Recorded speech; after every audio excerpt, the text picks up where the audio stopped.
We don't need a religious man to speak for us. Christ is the only way. I 100% guarantee and agree with that statement that Christ is the only way. All will come through me to be judged. Because of that, each person is personally responsible for their relationship to Christ.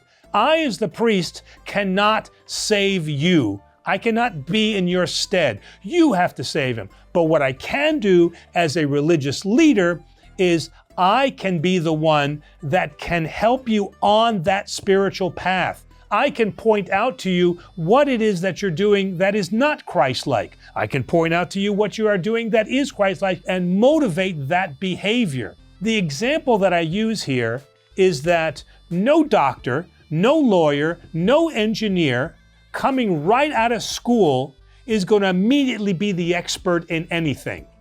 And I'm telling you right now, if I went to a doctor's office and I wanted open heart surgery, and I asked the doctor for his credentials, and he said, oh, well, I never went to school because I don't need a leader. I can figure all this out on myself. I'd be out of that door so fast that it'd probably be off its hinges.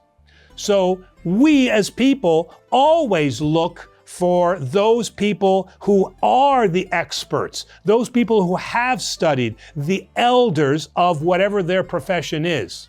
So if we are that demanding with simple things like that, we're willing to trust our eternal salvation to ourselves?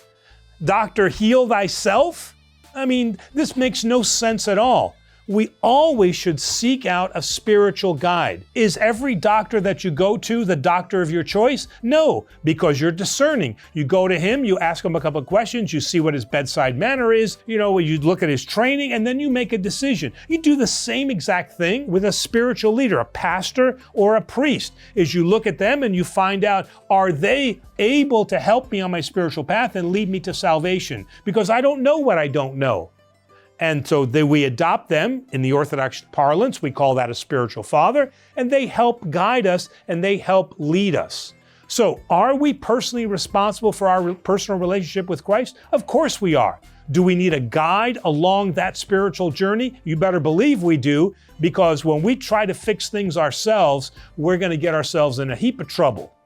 So there's nothing wrong with looking to a religious leader and examining that leader, and then when we find that they are appropriate, is using them as a mentor, just as a doctor or a lawyer or an engineer coming out of school would do.